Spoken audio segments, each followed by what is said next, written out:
ناظرین، صدارتی انتخابات ہو گئے۔ اب گورنر پنجاب اور خیبر پختونخوا کے گورنرز کے نام پیپلز پارٹی نے شارٹ لسٹ کر دیے ہیں۔ پاکستان پیپلز پارٹی پر دباؤ ہے کہ پنجاب میں وہ گورنر مقرر کریں جو صرف پاکستان پیپلز پارٹی کے لیے قابل قبول ہی نہ ہو لیکن مسلم لیگ نون کے لیے بھی قابل قبول ہو۔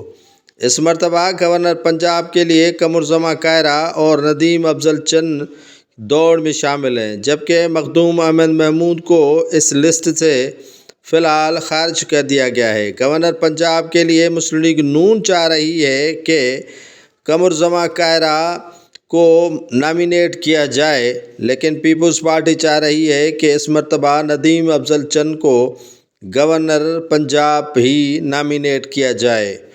زیادہ تر کوشش ہے کہ مسلم لیگ نون اور پیپلز پارٹی کا مشترکہ امیدوار قمرزمان کائرہ ہی گورنر پنجاب بنے، لیکن ندیم افضل چن کے لیے بلاول بھٹو نے تمام تر کوششیں تیز کر دی ہیں۔ ادھر خیبر پختونخوا کے لیے فیصل کریم کنڈی بھی موسٹ فیورائٹ ہیں پاکستان پیپلز پارٹی کے۔ گورنر کے لیے محمد علی باچا اور دیگر رہنما بھی اس دوڑ میں شامل ہیں۔ پنجاب اور خیبر پختونخوا کے گورنر کے طور پر پیپلز پارٹی نے رہنماؤں کے نام شارٹ لسٹ کر دیے ہیں۔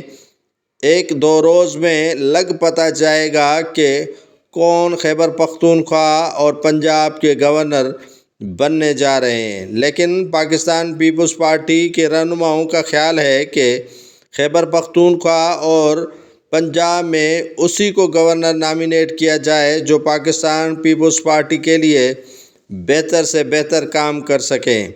ان کے لیے قمرزمان کائرہ، ندیم افضل چن، فیصل کریم کنڈی، محمد علی باچا و دیگر جو نجم الدین خان سمیت رہنماؤں کے ناموں پر پیپلز پارٹی کی قیادت غور و فکر کر رہی ہے۔